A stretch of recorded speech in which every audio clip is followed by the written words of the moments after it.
నమస్తే. ఇన్నాళ్ళు నన్ను సపోర్ట్ చేస్తూ, ఎంకరేజ్ చేస్తూ మీ ప్రేమని నాకు అందిస్తున్న ప్రతి ఒక్కరికి కృతజ్ఞతలు. అలాగే ఈ వీడియో కూడా ఖచ్చితంగా మీకు ఉపయోగపడుతుంది. లైక్, షేర్ అండ్ సబ్స్క్రైబ్ చేసి మీ సపోర్ట్‌ని నాకు అందించండి. అలాగే ఈ వీడియో పట్ల మీకున్న అభిప్రాయాన్ని కామెంట్ సెక్షన్‌లో కామెంట్ చేసి తెలియజేయండి. ఇప్పుడు వీడియోని చూద్దాం. జ్యోతిష్య శాస్త్రం ఒక అద్భుతం. వేదాంగమైన జ్యోతిష్య శాస్త్రం అనేటువంటిది మానవ జీవన గమనానికి ఒక వరం. జ్యోతిష్య శాస్త్రం నీ జీవితంలో వెలుగు నింపే ఒక భాష.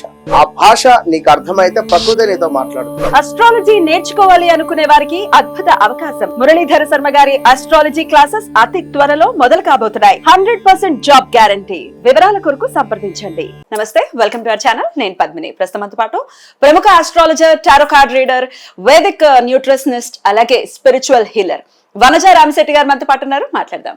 మేడం నమస్తే. నమస్తే మా పద్మిని. శ్రావణ మాసం మొదలు కాబోతోంది. Beautiful tarot card reader. Tarot card అనేది చాలా అక్యురేట్ గా వస్తుంది. రిజల్ట్ అనేది ఖచ్చితంగా అది చూసిన వాళ్ళు, దాన్ని ఒక్కసారి ఎక్స్పీరియన్స్ చేసిన వాళ్ళు ఖచ్చితంగా అది దే కెన్ ఫీల్ దట్ కదా. అంతనా ఇంత పవర్ఫుల్ ఏంటి అసలు ఈ టారో కార్డ్? ప్రశ్న శాస్త్రమేనా లేకపోతే ఎట్లా అసలు? What is tarot? కంప్లీట్ గా ఒకటి మన ఎనర్జీ వర్క్స్ అలాట్. ఓకే, మన మైండ్లో ఉన్న క్వశ్చన్స్ కానీ బ్లాకేజెస్ కానీ మనం ఒక్కసారి టారోకి కనెక్ట్ అయినట్టయితే అదే మనకి ఆటోమేటిక్గా ఒక వే చూపించేస్తూ ఉంటుంది. కాబట్టి క్వశ్చన్ అండ్ ఆన్సర్స్ కూడా ఒక చాలా మంది అంటుంటారు చిలక జ్యోతిస్తే మాది ఇది అని. వాట్ ఎవర్ అంటే మనం ఏ రకంగా అనుకున్నా మనకి మన జీవితంలో ఉన్న చిన్న చిన్న ఇష్యూస్కి ఒక ప్రాపర్ డైరెక్షన్ కావాలి అన్నప్పుడు నేను కంప్లీట్గా టారోస్ని నమ్మేస్తాను. బ్యూటిఫుల్. అవును, అది అసలు ఒక్కొక్కసారి అగమ్య గోచరంగా ఉంటుంది పరిస్థితి. ఏం చేయాలో మనకు తెలియట్లేదు, ఎలా వెళ్ళాలో ముందుకు తెలియట్లేదు అనుకున్నప్పుడు నా లైఫ్లో కూడా ఒకసారి టారో అసలు భలే రూట్ ని చూపించింది. అంటే ఒక్కసారి ఐ ఓపెనర్ అనమాట. అట్లాంటి ఒక పరిస్థితి వచ్చినప్పుడు ఇట్ హెల్ప్ మీ అలాట్. నాకైతే చాలా చాలా నమ్మకం. అంటే టారోలో ఒకటి రీడింగ్ అవుతుంది, రెండు హీలింగ్ అవుతుంది, హీలింగ్ కూడా అవుతుంది, కౌన్సిలింగ్ అవుతుంది. టారో ప్రెడిక్షన్, టారో రీడింగ్ అప్పుడు ఏమవుతుందంటే ఏదో ఆస్ట్రాలజీ లాగా 10 minutes ఇది అలా ఉండదు కదా. టారో రీడింగ్ ఒక మనిషికి చేసినప్పుడు రీడింగ్, హీలింగ్ అండ్ కౌన్సిలింగ్ మూడు అయిపోతాయి. ఏం చేయాలి, ఎలా చేయాలి అన్నది కూడా వచ్చేస్తుంది. కాబట్టి it gives a good direction. Definitely. అయితే ఇక శ్రావణ మాసం మొదలు కాబోతోంది కాబట్టి according to tarot card reading ఎలా ఉంటుంది మన ద్వాదశ రాశి వాళ్ళకి అనేది ఒక్కసారి మీ రీడింగ్స్ ద్వారా వినాలి అని అనుకుంటున్నాను. సో శ్రావణ మాసం కాబట్టి ఎట్లా దీన్ని రిలేట్ చేయొచ్చు? యాజ్ ఇట్స్ అంటే ఇది ఒక ఫారెన్ సబ్జెక్ట్ లాగా చూస్తూ ఉంటారు కాబట్టి హౌ మీరు ఎలా రిలేట్ చేస్తారు దీన్ని, ఈ టారో కార్డ్? ఫారెన్ సబ్జెక్ట్ అన్నది ఒకప్పుడు, బికాస్ కార్డ్స్ ని మనం ఫారెన్ కార్డ్స్ అనుకుంటాం, కానీ మన దగ్గర చూస్తే ప్రశ్నాశాస్త్రం మన దగ్గర ఉండేది. ఓకే, రాముడు కాలం, ఏ కాలంలో చూసినా మనకి ఏమైనా ఒక దానికి ఆన్సర్ కావాలంటే ప్రశ్నాశాస్త్రం బేస్ చేసుకుని చెప్పారు. రెండు చిలక జోష్యం దాంతో చెప్పేవాళ్ళు అనమాట. సో ఇదంతా వేరే కంట్రీస్లో, యూరోప్, ఈజిప్ట్ అట్లాంటి వాటిల్లో స్టార్ట్ చేసినా కానీ మనం దాన్ని కంప్లీట్గా రెప్లికేట్ చేయొచ్చు. ఎందుకంటే మన దగ్గర కూడా ఉన్నాయి ఇట్లాంటి. మన దగ్గర పాచికలతో చూసేవాళ్ళు, గవ్వాలతో చూసేవాళ్ళు. సో ఇవన్నీ మనం ఏదో ఒక రకంగా యూనివర్స్కి కనెక్ట్ అయ్యి అవతల మనిషికి ఇచ్చే ఏవైతే డైరెక్షన్ ఉంటుందో, ప్రెడిక్షన్ ఉంటుందో దాన్ని మనము ఏదో ఫారెన్ కంట్రీది అని చూడడానికి అయితే లేదు. బికాస్ మనం యూజ్ చేసేవన్నీ ఇండియన్ కార్డ్స్. అది కూడా ఉంది, ఇండియన్ కార్డ్స్ ఉన్నాయి నా దగ్గర. సో మీరు ఇండియన్ కార్డ్స్ యూజ్ చేసి, అలాగే మీరు చేసేటటువంటి ఆరాధన కూడా మేజర్ రోల్ ని ప్లే చేస్తుంది ప్రెడిక్షన్స్ ని అందించడం విషయం. ఏదో అది అక్కడ పెట్టేసాము, ఏదో అవసరం ఉన్నప్పుడు తీసామంటే ఇట్లా లేదు. ఇది డైలీ ప్రాసెస్ అనమాట. డైలీ ఎనర్జైజ్ చేయాలి, డైలీ కూర్చోవాలి. మీరు డైలీ ఎనర్జైజ్ చేస్తారా? రోజు ఉండాలి. ఓకే, ఇప్పుడు మనం ఎలా ఉన్నా, ఇప్పుడు ఎలా అయితే మనకి ప్రతిరోజు ఫుడ్ అవసరమో, ఎలాగైతే మనం ఎనర్జీ ఫ్యూయల్ అవసరమో, వీటికి మెడిటేషన్, చాంటింగ్. ఇప్పుడు నేను సౌండ్ హీలింగ్ చేశాను, సౌండ్ హీలింగ్ తోటి. సో అంటే మనకు అనిపించాలి ఇవన్నీ చేస్తే నాకు ఈ కార్డ్స్ నేను చెప్పినట్టుగా నాకు డైరెక్షన్ ఇస్తాయి. అంతే, cards will listen to us అన్నమాట. అంతే, అవి వింటాయి, అవి మనకి డైరెక్షన్ ఇస్తుంది. 12 రాశుల వాళ్ళకి కూడా శ్రావణ మాసం నుంచి ఎలా ఉంటుంది అనేది ఒక్కసారి మీ ద్వారా తెలుసుకోవాలని అనుకుంటున్నాను. మరి మొదలు పెడదామా? మరి సింహరాశి వారికి ఎలా ఉండబోతోందండి?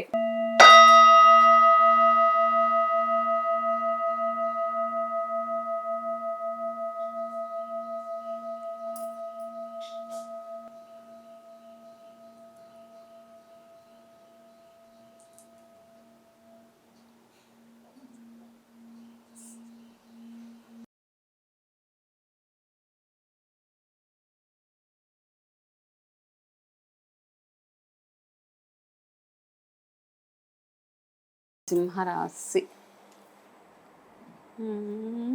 ఓకే, సింహరాశి వాళ్ళకి కొంచెం కేర్ఫుల్గా ఉండవలసిన పీరియడ్ ఇది.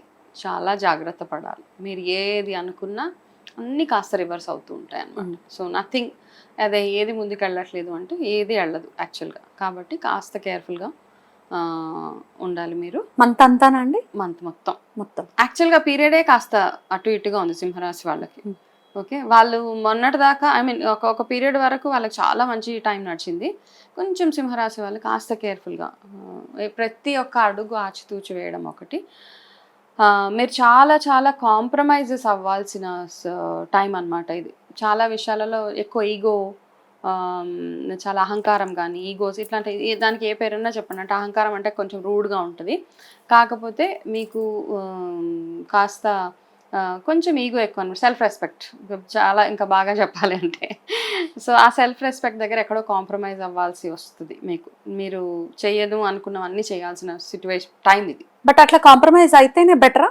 కాంప్రమైజ్ అవుతేనే బెటర్. అవ్వలేదు అంటే కాస్త మీకు చాలా విషయాలలో మైనస్ అయిపోతూ ఉంటుంది, అన్ని విషయాలలో లాస్ వచ్చేస్తుంటుంది. సో కాస్త కేర్ఫుల్గా ఉండండి. అన్నిటికీ related cards, sorry I mean పర్వాలేదు, ఇవన్నిటికీ రెమెడీ కూడా చెప్దాం మనం. సింహరాశి వాళ్ళు కాంప్రమైజ్ అయ్యే ప్రాసెస్ లో అందరినీ గుడ్డిగా నమ్మకూడదు కూడా ఇక్కడ. ఎందుకంటే బాగా మీకు వెన్నుపోటు పొడిచే వాళ్ళు చాలా మంది మీ దగ్గర ఉన్నారు. కాబట్టి ఆ వెన్నుపోటు పొడిచే వాళ్ళు చాలా అన్నమాట మంది మీ ఇప్పుడు ప్రస్తుత పీరియడ్ అలా ఉంది. కాబట్టి కాస్త కేర్ఫుల్గా ఎవరు ఎట్లాంటి వాళ్ళు అని 1-2 సార్లు డబల్ చెక్ చేసుకొని వాళ్ళకి మాట్లాడడం కానీ, మీ సీక్రెట్స్ వాళ్ళకి చెప్పడం కానీ, మీ దగ్గర ఏదైనా ఉంటే వాళ్ళకి ఇన్వెస్ట్మెంట్స్కి ఇవ్వడం కానీ, లేదా చాలాసార్లు ఏం చేస్తామంటే ఇదిగో పలానా ఈ పేపర్స్ పెట్టుకుని నాకు డబ్బులు ఇవ్వు అంటాము. ఇట్లాంటివి అసలు ఎందులో ఇన్వాల్వ్ అవ్వద్దు నెక్స్ట్ ఫ్యూ మంత్స్ మీరు. ఓకే, సింహరాశి వాళ్ళు అయితే ఈ సింహరాశి వాళ్ళకి మీకు లేడీ లక్ బాగుందండి. ఫస్ట్ థింగ్, ఎవరన్నా ఆడవాళ్ళు అంటే మీ అమ్మ కానీ మీ భార్య కానీ వాళ్ళ చేతి ద్వారా ఏదైనా తీసుకుని మీరు స్టార్ట్ చేస్తే కనుక మీకు అంత సక్సెస్గానే ఉంటుంది. సో మీరు ఈ శ్రావణ మాసం మొత్తం ఎటైనా వెళ్ళినప్పుడు కానీ, ఏదైనా ఇంపార్టెంట్ డాక్యుమెంట్స్ మీరు సైన్ పెట్టినప్పుడు కానీ ఫస్ట్ వీళ్ళ ఒపీనియన్ తీసుకోండి. వీళ్ళతో మీరు డిస్కస్ చేసి ఇలా చేద్దాం అనుకుంటున్నాము అలా అని వాళ్ళ చేతి నుంచి ఏదో ఒకటి తినో చేసో బయటకు వెళ్ళండి. ఆ రోజు ఏదైనా ఒక ఇంపార్టెంట్ టాస్క్ మీద అంటే సేఫ్టీ పరంగా కూడా మీకు చాలా బాగుంటుంది అనమాట. సో మీ ఆడవాళ్ళని అలాగే మీరు ఎక్కువగా ఆరాధించవలసింది లలిత సహస్రనామం. కనుక మీరు రెగ్యులర్గా ఈ శ్రావణ మాసం మొత్తం లలిత సహస్రనామం చదవడానికి ట్రై చేస్తే నేను ముందు ఏవైతే చెప్పానో అవన్నిటి నుంచి మీకు అంటే నేను చెప్పినవన్నీ కొంచెం రిస్కీగానే ఉన్నాయి సార్ కదా. మీకు వెన్నుపోటు కానీ కాంప్రమైజ్ అవ్వాల్సి వస్తుంది. లలిత సహస్రనామం ప్రతిరోజు వీలైతే ప్రతిరోజు చేయండి. వీలు కాదు టైం లేదు అన్నప్పుడు అట్లీస్ట్ ఫ్రైడేస్ కానీ లేదు పౌర్ణమి రోజు కానీ చేసి సింపుల్గా లలితాదేవి ఆరాధన ప్రతిరోజు చిన్నగా మీరు ఏదైనా ఒక చిన్న స్తోత్రం లాంటిది చదువుకొని వెళ్తే కనుక మీకు ఈ ఎఫెక్ట్ ఏదైతే ఉంటుందో 100% అవ్వాల్సింది 50% ఆగిపోతుంది. ఆ 50% మీరు మేనేజ్ చేసుకోగలుగుతారు. కాబట్టి సింహరాశి వాళ్ళకి ఈసారి చిన్న కొంచెం టిపికల్ గా ఉంది. ఒకవేళ లలితా సహస్రనామం చదవటం రాదు అనుకునే వాళ్ళకి విన్నా తత్ఫలితం విన్నా సరిపోతుంది. లేదు అంటే అమ్మవారి దగ్గర జస్ట్ కూర్చొని శ్రీమాత్రే నమః అన్న చాంటింగ్ ఒక 10 నిమిషాలు చేయండి. కౌంట్ పెట్టుకోదు, కౌంట్ పెడితే మనకి డిస్ట్రాక్షన్ అనమాట. టైమర్ పెట్టుకోండి, 10 నిమిషాలు టైమర్ పెట్టుకొని మొబైల్లోనే జస్ట్ కళ్ళు మూసుకొని శ్రీమాత్రే నమః అనుకుంటూ కూర్చోండి.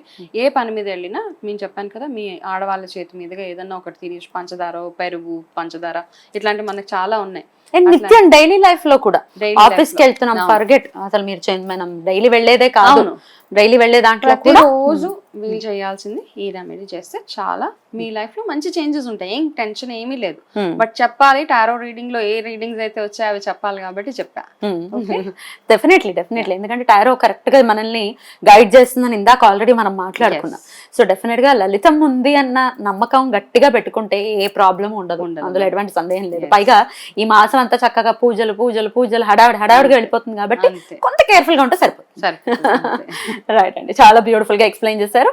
ఇక నెక్స్ట్ ఎపిసోడ్ లో కన్యా రాశి గురించి మాట్లాడదాం. థ్యాంక్ యూ అండి, నమస్తే.